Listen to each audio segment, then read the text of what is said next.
शुका सारिखे पूर्ण वैराग्य ज्याचे, वसिष्ठापरी ज्ञान योगेश्वराचे. कवी वाल्मिका सारिखा मान्य ऐसा, नमस्कार माझा सद्गुरु रामदासा. नमस्कार माझा सद्गुरु रामदासा. आपला श्रीमद दासबोध आणि त्यातील दशक 5वा मंत्रांचा आणि समास 3रा शिष्य लक्षण नाम. म्हणजे शिष्याकडे कोणती लक्षणं असली पाहिजे, शिष्याने सावध व्हायला पाहिजे. समर्थांच्या रामदास स्वामीच्या दासबोधामधून शिष्य लक्षण नाम वाचल्यानंतर प्रत्येक साधकाने, प्रत्येक जीवाने सावध व्हायला पाहिजे. आणि आपण जर सावध झालो नाही तर मग पुढे आपल्याला युद्ध हरल्यानंतर आपला घात होऊ शकतो. म्हणून रात्रंदिवस आम्हा युद्धाचा प्रसंग, रात्रंदिवस युद्धाचा प्रसंग आहे. ते कधी येतील आणि आपल्याला कधी घेऊन जातील माहीत पडणार ना आपल्याला. एवढे तोडीचे विषय आपल्याकडे. प्रत्येकाच्या पिंडामध्ये ते आहेतच. आणि विषय सुख प्रत्येकाला आवडतो. कारण विषय सुख हे आत्मसुखाच्या समोर 0 आहे बरं का. पण ते आत्मसुख झालेलं नाही. म्हणून माणसाला विषय सुख आवडतात. म्हणून ज्ञानोबा सांगतात, विषय सुख आहे बोललेच नाही, परी काही केल्या मूर्ख न सेविता न सरे. मूर्ख आहे माणूस.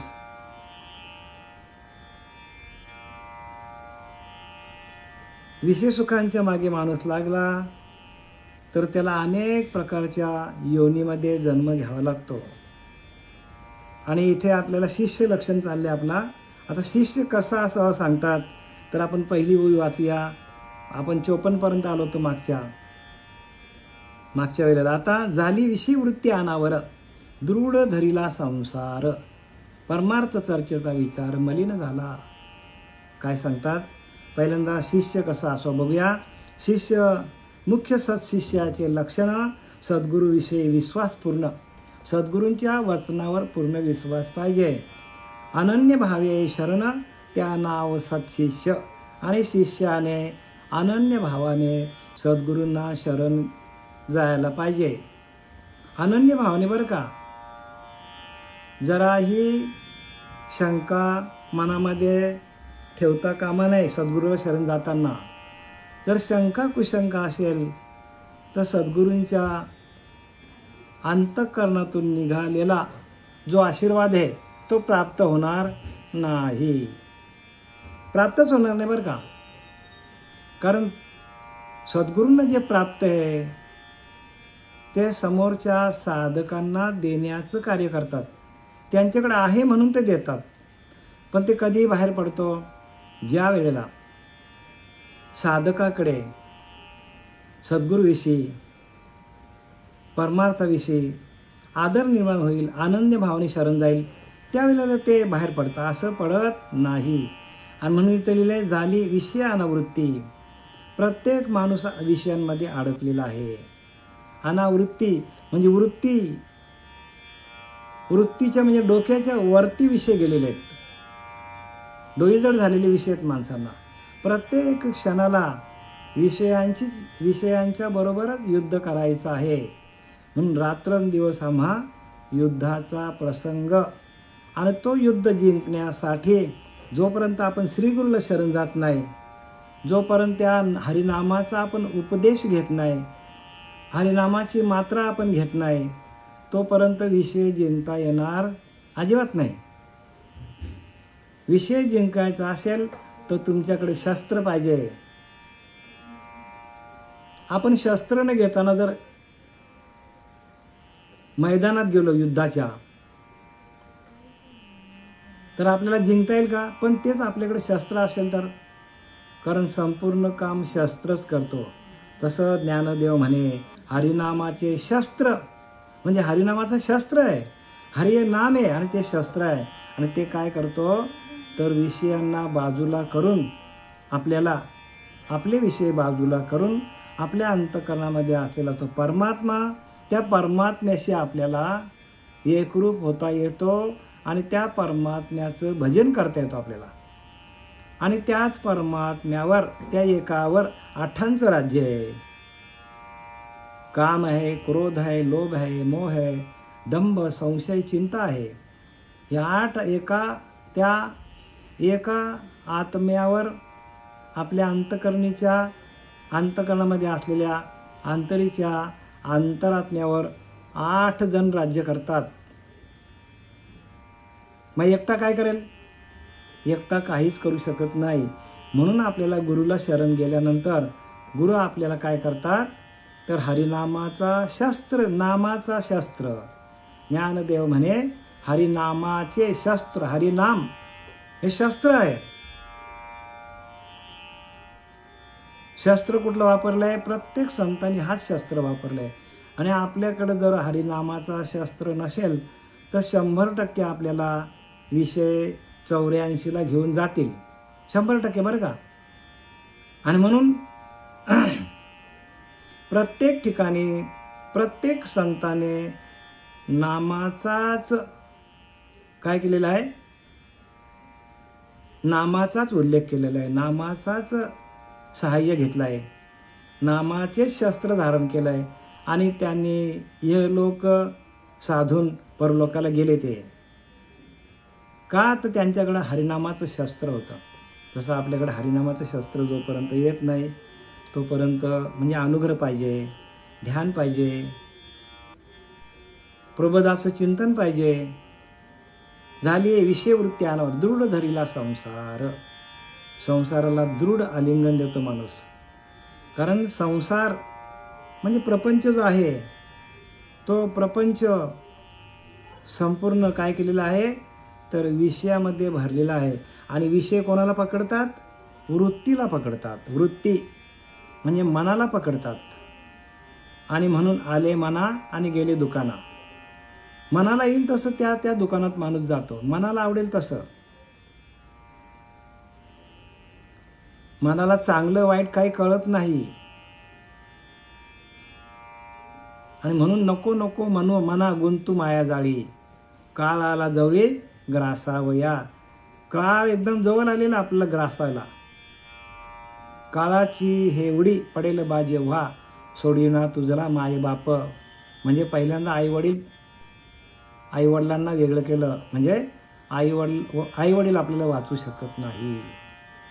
जन्मदाते आईवडील आपल्याला वाचू शकत नाही. सोडविना बंधू पाठीची बहीण. शेजाची कामिनी दूर आहे. म्हणजे आपली धर्मपत्नी पण आपल्याला सोडू शकत नाही. बहीण नाही, भाऊ नाही, कोण नाही. सोडविना राजा देशीचा चौधरी. बघा, राजा असला तरी तो सोडणार नाही, चौधरी असला तरी तो सोडू शकत नाही. अनेक सोयरी भली भली, अनेक सोयरी भली भली. आपले नातेवाईक असतील, जवळचे असतील, लांबचे असतील, ते पण आपल्याला सोडू शकत नाही. मग तुका म्हणे सोडविना एका चक्र पाणी वाचवून. तुकाराम महाराज सांगतात आपल्याला सोडवणारा जो परमात्मा आहे तोच आपल्याला सोडू शकतो. आणि तो आहे कुठे? आपल्या आतमध्ये आहे. परमात्मा म्हणजे ज्याचा कधीच नाश होत नाही तो आपल्याकडे आहे. तुका म्हणे सोडविना तुझं कोणी एका चक्र पाणी वाचून या. आणि तो परमात्मा कुठे आहे? आपल्या आतमध्ये आहे.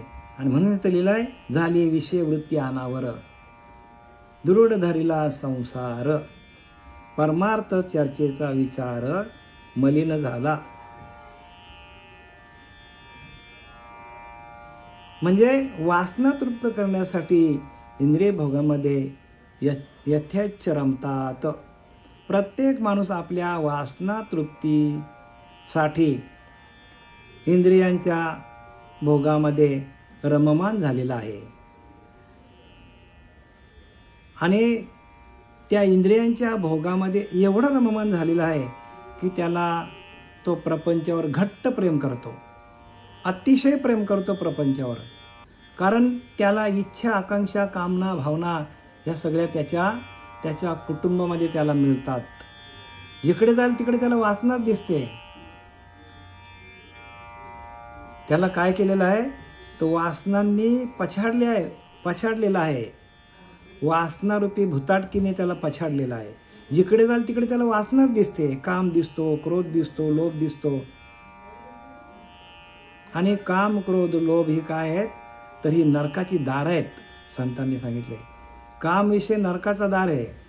क्रोध पण माणसाला नरकातच टाकतो. त्यामुळे परमार्थामधील सूक्ष्म विचार त्यांना आकलन होत नाही. आणि परमार्थ सूक्ष्म आहे. परमार्थ दिसत नाही.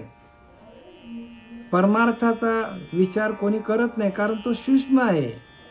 म्हणून व्हावे लहानाहुनी लहान. आपण लहान व्हायला पाहिजे. कसं व्हायला पाहिजे, प्रत्येकाने सूक्ष्म व्हायला पाहिजे. आणि सूक्ष्म होण्यासाठी आपल्याला अंतःकरणामध्ये यावं लागेल, आतमध्ये यावं लागेल, अंतरीच्या अंतरात्म्याशी एकरूप व्हावं लागेल.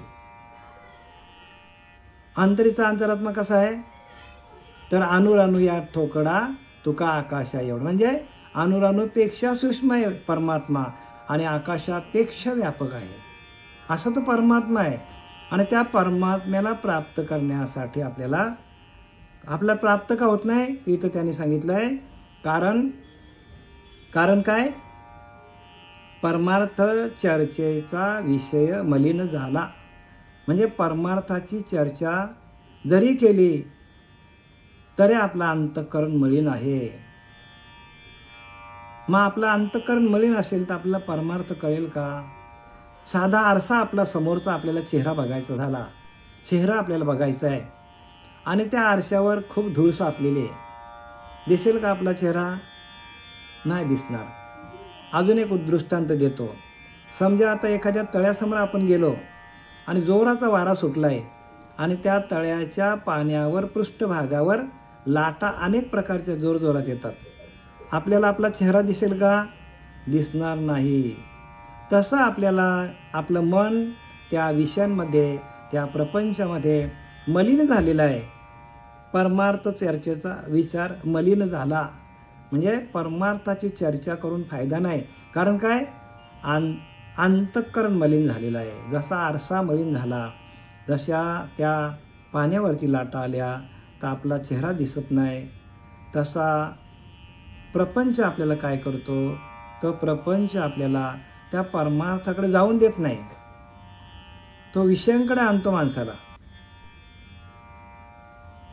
मोड घेतला परमार्थाचा, हव्यास धरला प्रपंचाचा, भार व्हायला कुटुंबाचा, काबाडी झाला म्हणजे रामागडी झाला.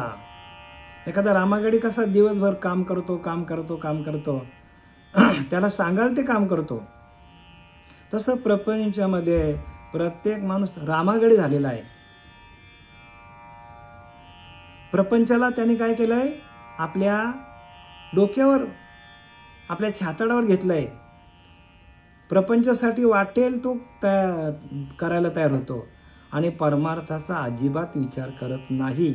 ज्याच्या सत्तेवर आपण सगळे करतो त्या सत्तेला माणूस विसरलेला आहे. त्या सत्तेला विसरतो माणूस.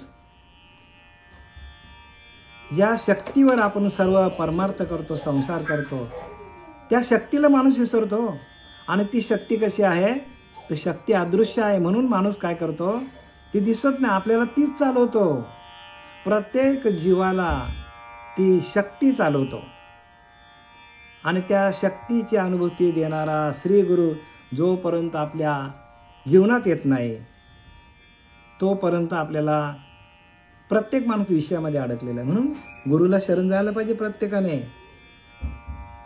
गुरुला काय करायला पाहिजे, प्रत्येक माणसाने गुरुला शरण जायला पाहिजे. जोपर्यंत गुरुला शरण जाऊन आपण त्या परमार्थाची वाट किंवा परमार्थ कसा करायचा, आपल्या अंतरीच्या अंतरात्म्याशी एकरूप कसं व्हायचं हे शिकवणारा गुरु जोपर्यंत आपल्या जीवनात येत नाही तोपर्यंत आपण सर्वच प्रपंचामध्ये अडकलेलो आहोत. आपल्याच अंतरीच्या अंतरात्म्याशी आपण एकरूप कसं व्हायचं, त्याचं भजन कसं करायचं. आणि ते शस्त्र हरिनामाचे शस्त्र, ज्ञानदेव म्हणे हरिनामाचे शस्त्र जेणे यमकुळ गोत्र वर्जिले, म्हणजे यमदंडातून आपल्याला मुक्त करणारे जे शस्त्र आहे ते समर्थांनी, ते काय केलं, संतांनी वापरलं. मोड घेतला परमार्थाचा, म्हणजे माणसाला दिसून मूर्ख झालाय माणूस, पडत मूर्ख. काय म्हणतात, पडत मूर्ख आहे माणूस, शिकून मूर्ख आहे. हव्यास धरीला प्रपंचाचा, आणि प्रपंच 100% प्रपंच करायला लागला. आणि कोणाला विसरला, परमार्थ विसरून गेला, की ज्या परमार्थाच्या सत्तेवर आपला हा ध्येय चालतो, ज्या परमार्थाच्या सत्तेवर संपूर्ण सृष्टी चालते,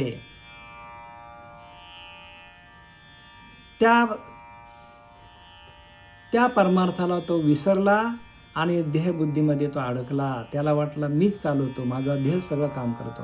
पण देहाला चालवणारी जी एक अदृश्य शक्ती आहे, त्या अदृश्य शक्तीचं जोपर्यंत दर्शन होत नाही आणि ते दर्शन करून देणारा श्री गुरु जीवनात येत नाही, जोपर्यंत तिसरा डोळा, थर्ड आईज ऑफ शिवा, म्हणजे भगवान शंकराचा तिसरा डोळा आहे ते. आणि म्हणून तो परमार्थ कसा आहे, तर परमार्थ म्हणून लिहिलं की नाही, आदिनाथ गुरु सकळ सिद्धांचा, म्हणजे आत्तापर्यंत जेवढे सिद्ध पुरुष तयार झाले त्या सगळ्यांचा श्रीगुरु कोण आहे, तर फक्त आणि फक्त भगवान शंकरच आहे. म्हणून आदिनाथ गुरु सकळ सिद्धांचा मच्छिंद्र तयाचा मुख्य शिष्य. आणि ते असं परंपरेने आलेलं ज्ञान आहे. आणि त्या परंपरेने आलेल्या ज्ञानाकडे जोपर्यंत वळत नाही तोपर्यंत आपल्याला फक्त भगवंताची माहिती आहे, भगवंताची प्राप्ती कशी करायची हे आपल्याला अजिबात जमणार नाही. माहिती जमा करून आपलं आयुष्य निघून जाईल, पण आपण त्या प्रत्यक्ष आपल्या आतमध्ये असलेल्या त्या शिवशक्तीचा मिलन कसा होतो, ज्ञानोबारांनी लिहिले की नाही आपल्या याच्यामध्ये अनुभव अमृतामध्ये पहिल्याच अध्यायामध्ये, शिवशक्ती म्हणजे माया ब्रह्म, त्या मायेला चालवणारा ब्रह्म जो आहे आपल्या आतमध्ये, त्या ब्रह्माशी एकरूप होऊन आपण आपलं भजन कसं करायचं हे सांगणारा श्री गुरु जोपर्यंत जीवनात येत नाही तोपर्यंत कोणत्याच शास्त्राचा अर्थ कळणार नाही. आत्मसाक्षात्कार होत नाही तोपर्यंत आपल्याला ग्रंथांचे वाचन करून त्यातला गुह्यार्थ कळणार नाही.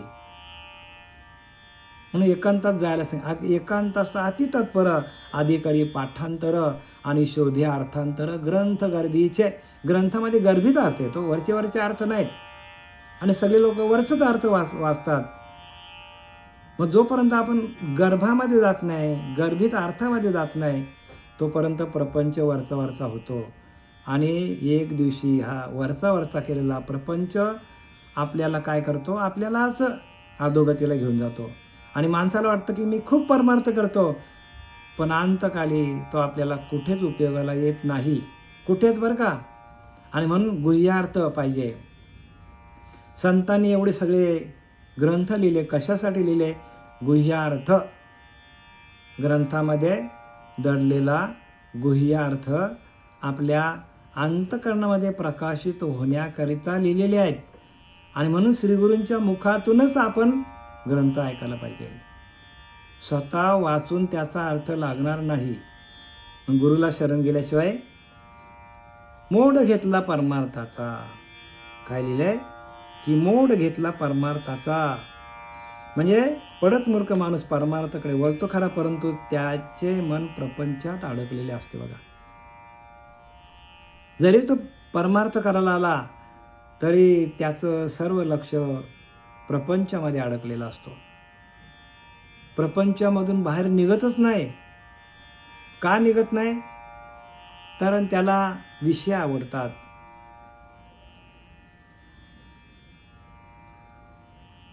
म्हणून विषयजनित जे जे सुख तेथेच आहे परम दुःख. विषयजनित जे जे सुख तेथेच आहे परम दुःख, तेथेच दुःख आहे. पूर्वी सुखांती दुःख नेमस्त आहे. प्रपंच करताना सुख वाटतो, पण त्या विषयांची आपल्याला बिलं आली, कर्माची माणसाला बिलं आली. कर्माची परतफेड करताना आपल्याला अत्यंत वेदना होतात माणसाला नंतर या शरीराला. आणि म्हणून प्रत्येकाने काय करायला पाहिजे तर भगवंताचं भजन करायलाच पाहिजे. भार व्हायला कुटुंबाचा काबाडी झाला आणि कुटुंबाचा भार वाहतो माणूस. काय होतं, कुटुंबाचे ओझे वाहत वाहता हमालाप्रमाणे त्याची अवस्था झाली. बघा आपल्या घरामध्ये सांगतात हे आणा ते आणा, अमुक आणा तमुक आणा, सगळ्या गोष्टी आपल्याला आणावं लागतात. मग प्रपंच करायचा नाही का? उत्तम प्रकारे प्रपंच करायचा, अजिबात टाकायचं नाही. पण प्रपंच करत असताना आपला मन, आपला अंतःकरण त्या भगवंताच्या नामस्मरणामध्ये एकरूप होऊन आपल्याला परमार्थ करायला, प्रपंच करायला सांगितलेलं आहे. पण हा काबाडी एवढा झाला की याला देवाचं नामस्मरणच येत नव्हतं, मुखातून येत नाही. पहिलं म्हणजे त्याला देव काय हेच माहीत नाही, आपण कोण ह्याचीच ओळख नाही, आपण आहोत कोण ह्याची ओळख श्रीगुरु करून देतात. मी तो वासुदेव तत्वता एकोहम शिवोहम, आपणच परब्रह्म आहोत, पण आपल्यावरती आलेलं आवरण आपल्याला काढता येत नाही. आणि म्हणून श्रीगुरूंना शरण जायचा असतो. वासुदेव तत्वता, वासुदेव आपणच वासुदेव आहोत. आणि त्याचा आपल्याला श्रीगुरु काय करतात, आपलीच ओळख आपल्याला करून देतात. आपण कोण आहोत ह्याचीच ओळख ना आपल्याला. आणि म्हणून तो शब्द काय वापरलाय की भार व्हायला कुटुंबाचा काबाडी झाला. हो, काबाड कष्ट करतच बसला, पैसाच कमवा, घर बांधा, इस्टेट घ्या, बंगला गाडी हेच करत बसला. एक बंगला, दोन बंगला, एक गाडी, दोन गाडी, 10 गाड्या घेतल्या, हेच करत बसला सगळा. पण ज्याच्या सत्तेमुळे आपल्याला हे सगळं संसार मिळालेला आहे, ज्याच्या सत्तेवर आपण संसार थाटलेला आहे, त्या सत्तेचं भजनच केलं नाही. आणि संतांनी फक्त भजन केलं. काय केलं? भगवंताचं चिंतन, नामस्मरण. आणि जे जे आपल्याला मिळालेलं आहे ते संपूर्ण त्यांनी काय केलं, देवाला अर्पण करून टाकला. जे आपल्या वाटेला आलेलं आहे, चांगलं वाईट, सुख दुःख, पैसा अडका, जे काय आपल्याला मिळालेलं आहे ते आपल्याला भगवंताला समर्पित करता यायला पाहिजे. काय करता यायला पाहिजे? समर्पित करता यायला पाहिजे. समर्पणाची भूमिकाच नाही. आणि मग माणसाला काय होतो, गर्व होतो. गर्व, मी केला आहे, माझा, सगळं हे माझं आहे. पण जाताना हे आपल्याबरोबर काही येत नाही. आणि म्हणून मी आणि माझे हे भ्रांतीचे ओझे, ही आपली भ्रांती आहे की सगळं मी करतो. नाही करून घेणारा आपल्याकडून परमात्माच आपल्याकडनं करून घेतो, पण आपण त्यालाच विसरलेलो आहोत. आणि त्याला न विसरण्यासाठी त्याचं भजन देणारा श्रीगुरु आपल्या जीवनात यायला पाहिजे. उठताना, चालताना, बोलताना, खाताना, पिताना, आसनी, शयनी, भोजनी त्या भगवंताचं आपल्याला नामस्मरण करता आलं की आपण सुटलो या मृत्यू लोकातून. सगळे संसार करा बरं का, प्रपंच यथासांग करा, पण प्रपंच करत असताना भगवंताचं नामस्मरण अखंड झालं पाहिजे. अखंड, 1 सेकंदही थांबलं नाही पाहिजे. मानिला प्रपंच आनंद, केला परमार्थी विनोद. बघा, प्रपंचमध्ये आनंद मानतात आणि एखादा माणूस परमार्थ करायला गेला का त्याची थट्टा मस्करी करतात. मोठी माळ घातली आणि आता टोपी काय घालतात, पगडी काय लावतात, कीर्तनात नाचतात काय, असा लोक नावं ठेवतात. कोणाला? साधकाला नावं ठेवतात. का? तर त्यांना कळतच नाही काय. त्यांना वाटलं वरचा परमार्थ आहे, पण परमार्थ आतला विषय आहे. परमार्थ कसा? आतला विषय. आतून तुमचं अखंड भजन चालू पाहिजे. म्हणून वेश असावा बावळा, पण अंतरे असाव्या नाना कळा. जरी वेश कसाही असला, बघा तुकोबाऱ्यांचा वेश कसा होता, साधा एकदम सिंपल. प्रत्येक संतांनी साधा वेश धारण केलेला आहे, पण अंतरे असाव्या नाना कळा. त्याच्या आतमध्ये अनेक प्रकारच्या कळा होत्या. कळा म्हणजे भगवंताला प्राप्त करण्याची विद्या. कळा म्हणजे आता दिसतात त्या कळा नाही बरं का, अंतरे असावे. अंतरी म्हणजे आतमध्ये भगवंताचं भजन कसं करायचे ही कळा त्यांच्याकडे होत्या. केला परमार्थी विनोद, भ्रांत मूड मतिमंद लोधला कामी. आणि काय सांगतात, खरे सुख प्रपंचात गुंतलेले असते. म्हणजे प्रपंचामध्ये गुंतलेला माणूस सांगतो का खरा सुख जो आहे तो प्रपंचामध्ये आहे, आणि आपल्याला सुख कुठे आहे तर परमार्थामध्ये सुख आहे. प्रपंचातला सुख क्षणभंगूर आहे, तो जाणार आहे. आणि परमार्थातला सुख जो आहे तो चिरकाल आहे, नित्य आहे, निरंतर आहे. केवळ करमणुकीसाठी तो परमार्थ करतो. बघा, प्रत्येक माणूस करमणुकीसाठी परमार्थ करतो. आणि खरा प्रपंच सुरू कुठून होतो तर खरा प्रपंच जोपर्यंत श्रीगुरु आपल्या जीवनात येत नाही, डोक्यावर हात ठेवत नाही, नामाचा उच्चार आपल्याला देत नाही, तोपर्यंत खरा परमार्थ सुरू होत नाही. मूर्ख व मंद बुद्धी तो माणूस वासनेमध्ये अडकलेला असतो. बघा, त्याची बुद्धी मंद असते. आणि मूर्ख असतो तो का तर विषय वासनेमध्ये अडकलेला असतो. संपूर्ण जेवढे जीव आहेत या मृत्यू लोकामध्ये, तेवढे सगळे कशामध्ये अडकलेले आहेत तर विषय वासनेमध्ये अडकलेले आहे. आणि विषय वासना काय करते, माणसाला भोगाकडे घेऊन जाते. आणि भोग काय करतात, जेवढं आपण भोग घेणार तेवढे रोग आपल्या पाठीमागे लागणार. आता प्रत्येक जीवाला जो रोग लागलेला आहे तो रोग म्हणजे काय, तो भोगाचाच रोग लागलेला आहे. जे आपण भोग घेतले अनेक जन्मामध्ये त्याचेच रोग आपल्याला लागतात.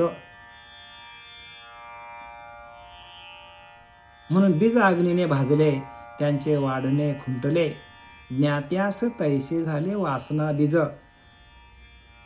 बीज अग्नीने भाजले. बघा, बीज काय करतात, अग्नीने आपण भाजून टाकला, अग्नीमध्ये आपण बीज भाजून बाहेर काढला.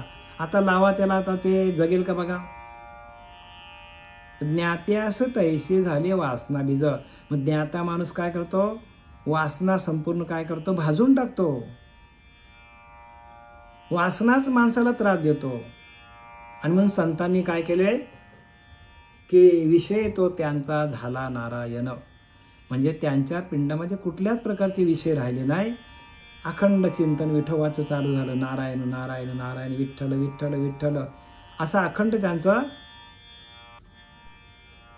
भगवंताच्या नामाचं चिंतन चालू झाल्यावरती आपल्याला एकही विषय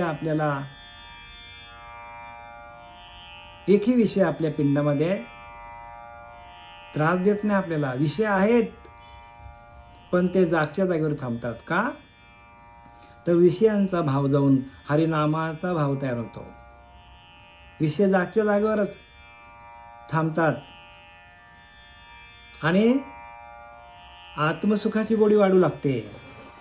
आपल्या आंतरीच्या अंतरात्म्यामध्ये आत्मसुख वाढायला लागतो. वाढावया सुख भाव भक्ती धर्म कुळाचार नाम विठोबाचे. बघा, वाढावया सुख भाव भक्ती धर्म कुळाचार नाम विठोबाचे. म्हणजे विठोबाचं नाम आपल्या मुखामध्ये आलं पाहिजे. हरिनामाचं आपल्याला सातत्याने चिंतन जमलं पाहिजे. तर विषय आपल्याला अजिबात त्रास देणार नाही. मग विषय कोणाला त्रास देतात, ज्यांच्याकडे हरिनामाचा शस्त्र नाही,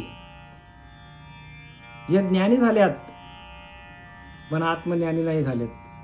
ज्ञानी लोकांना अहंकार नाचवतो. नवला अहंकाराची गोठी, विशेष न लगे अज्ञानाच्या पाठी, सज्ञानाच्या झोंबे कंठी नाना संकटे नाचवी, हा अहंकार माणसाला नाचवतो.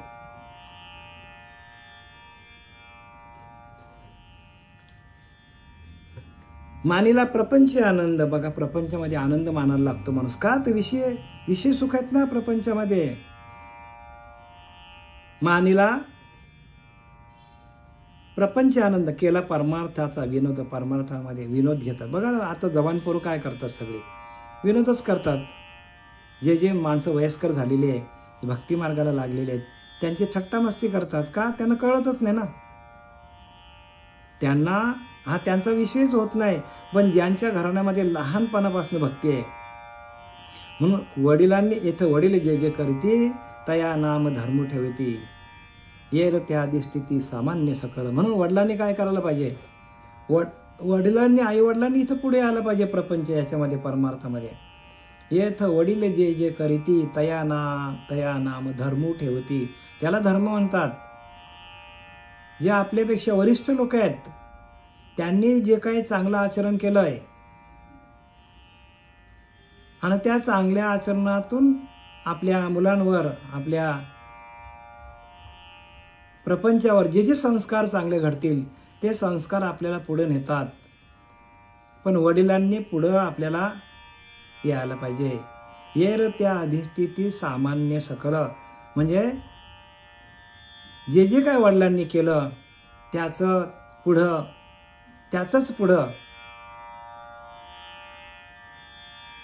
जी तरुण पिढी आहे त्याचंच पुढं काय करतात, अवलंबन करतात तरुण पिढी. वडिलांनी केलंच नाही तर मुलं कशाला करतील. म्हणून वडिलांनी जास्तीत जास्त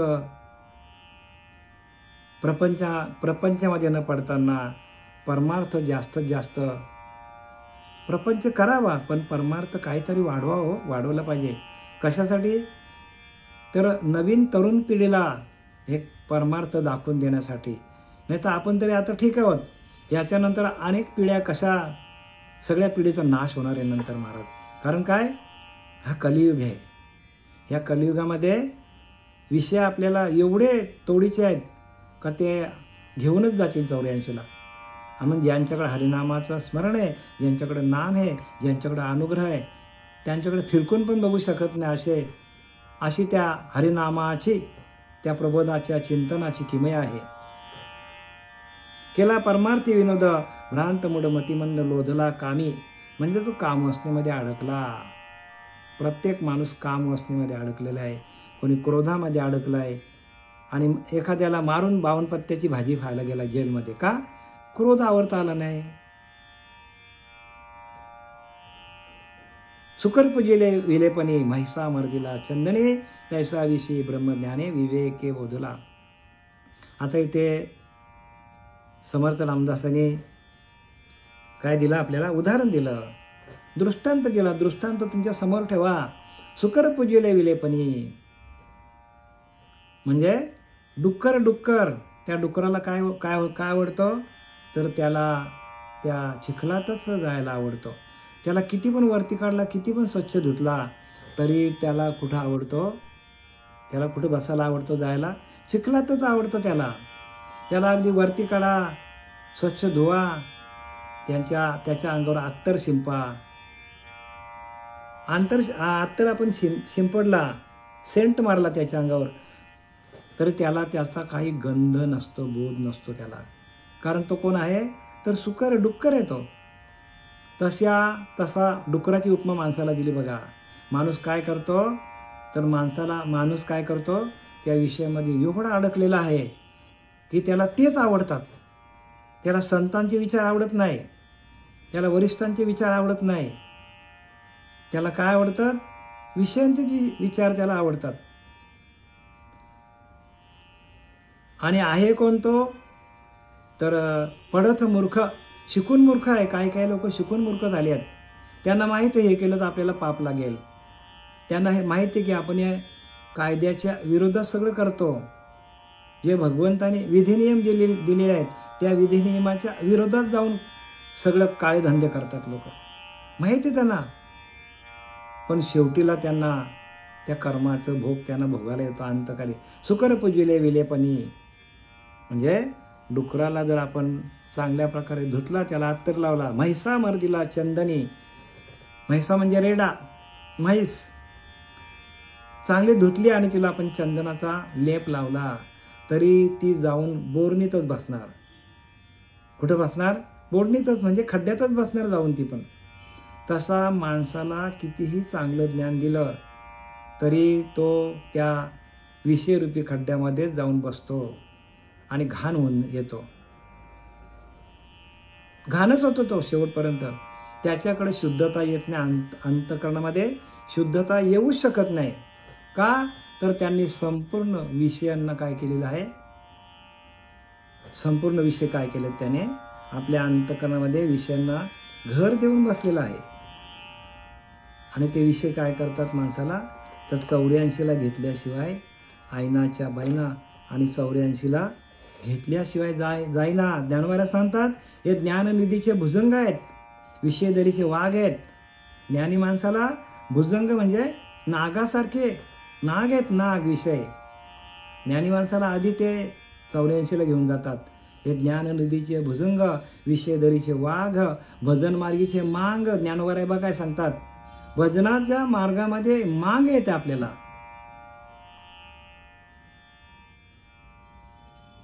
ज्ञाननिधीचे भुजंग, विषय दरीचे वाघ.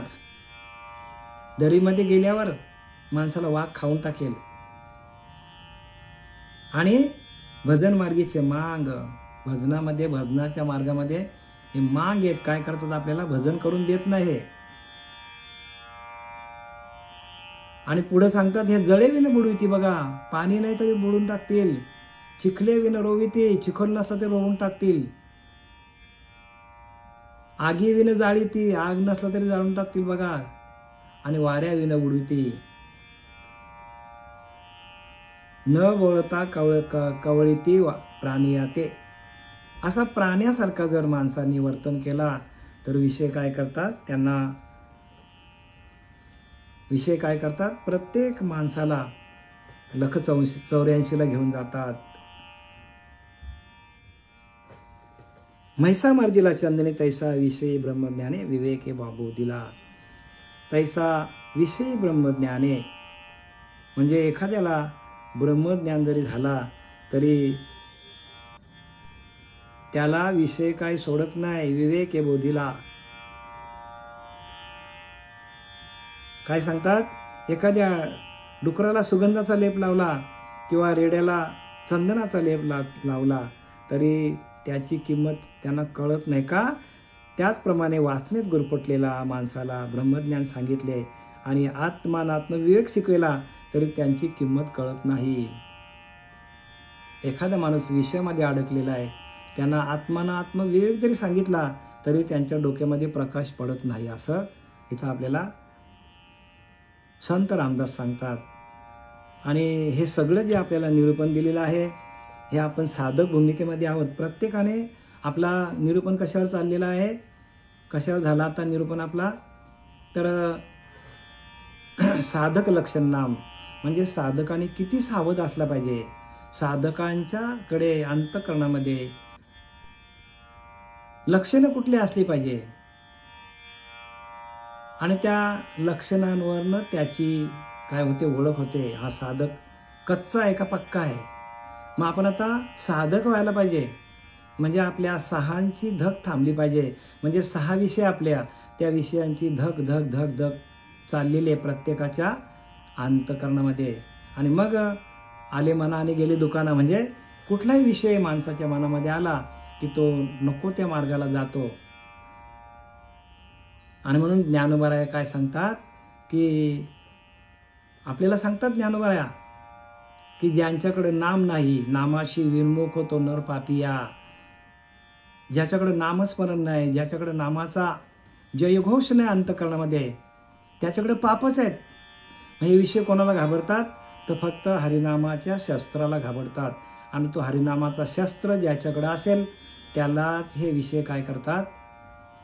विषय त्याच्यापासून लांब जातात किंवा त्याच्या अंतःकरणामध्ये शांत होऊन जातात. आणि आत्मसुख आपल्याकडे आला, आत्मसुखाची गोडी वाढली का विषय आपल्याला अजिबात त्रास देत नाही. कारण विषय कुठे आहेत? देहबुद्धीकडे आहेत. आणि भजन कुठे आहे? भजन आत्मतत्वाशी आहे. भजन कुठे आहे? म्हणून देहबुद्धी ते आत्मबुद्धी करावी आणि सदा संगती सज्जनांची धरावी. सज्जनांच्या संगतीमध्ये जायला पाहिजे हो. सज्जन ओळखता यायला पाहिजे. सज्जनांच्या संगतीमध्ये सगळं आहे. आणि आपली देहबुद्धी जाणार नाही तोपर्यंत आपल्याला त्या हरिनामाचा आत्मानुभव आपल्याला येणार नाही. आत्मानुभव यायला पाहिजे. आपल्या आत्म्याचा अनुभव सगळ्यात श्रेष्ठ अनुभव आहे. आणि तो एकदा आला की विषय जागच्या जागेवर थांबले जातात आणि आपल्याला हरिनामाचं चिंतन आपोआप चालतो, भजन चालतो. आणि भजनानंदामध्ये गेल्यानंतर कुठलेच विषय माणसाला त्रास देत नाही. ते ओरिजिनल भजन जर आपल्याकडे नसेल तर 100% विषय सुख आहे ते प्रत्येकाला त्रास देणार आहे. आणि आईनाच्या न बाईना 84ला घेतल्याशिवाय जाईना अशी प्रत्येकाची परिस्थिती आहे. म्हणून प्रत्येकाने श्रीगुरूला शरण जा. त्या श्रीगुरूंकडून नाम घ्या. त्या नामाचा जप करा. एकांतात जा, ध्यान करा. म्हणून समर्थांनी शेवटी सांगितले बघा, शिष्य असं न लविती साधन, न करविती इंद्रिय दमन, ऐशे अडक्याचे गुरु 3 मिळाले तरी ते जावे, फेकून द्यावे सांगतात. जो गुरु आपल्याला ध्यानाला बसवत नाही, शिष्य असं न लविती साधन म्हणजे आपल्याला ध्यानाला एकांतात जाऊन बसवत नाही. न करविती इंद्रिय दमन, इंद्रिय सगळी आपल्या एका आत्मस्वरूपाकडे कशी आणायची आणि त्या आत्म्याचं भजन कसं करायचं. न करविती इंद्रिय दमन, ऐशे अडक्याचे गुरु 3 असे अडखळणारे गुरु आपल्याला भेटले तरी त्यांचा त्याग करावा. मग कोणत्या गुरुला शरण जायचं? जो आपल्याला ध्यानाला बसून आपल्या आतमध्ये असलेल्या त्या आत्मतत्वाशी जीवशिवाचा ऐक्य करून देत नाही. अशा गुरुला आपण शरण गेलो तर आपला वाटोला लागल्याशिवाय राहणार नाही. जीवशिवाय ऐक्य करी तो सद्गुरू सांगितले हो. सर्व संतांनी हेच सांगितले. रामदास स्वामींनी स्वतः सांगितले, जीवशिवाय ऐक्य करी तो सद्गुरू. आणि जीवशिवाचा ऐक्य कधी होणार आहे? जर तुम्ही ध्यानाला बसले नाही तर, आसन धारण केला नाही तर कसं काय आपल्याला जीवशिवाचं ऐक्य होईल? म्हणून अजपा जो आपला आहे तो सातत्याने चालला पाहिजे. त्या जपाच्या मार्गातून आपल्याला सर्व मार्गे सुरळीत होतात. झालेली सेवा आपले सच्चिदानंद सद्गुरू श्रीपाद बाबा, रामदास बाबा, नारायण बाबा, नाना बाबा, पांडुरंग दिवेकर बाबा यांच्या चरणी समर्पित करीत आहे. पुंडलिका वरदे हरी विठ्ठल श्री ज्ञानदेव तुकाराम पंढरीनाथ भगवान की जय. माऊली ज्ञानेश्वर महाराज की जय. जगद्गुरु तुकाराम महाराज, शांती ब्रह्म एकनाथ महाराज की जय. अवधूत चिंतन श्री गुरुदेव दत्त. अवधूत चिंतन श्री गुरुदेव दत्त. जय हरी. सगळ्यांना जय हरी बोला. जय हरी, जय हरी, जय हरी, जय हरी, जय हरी, जय हरी, सर्वांना जय हरी. जय हरी.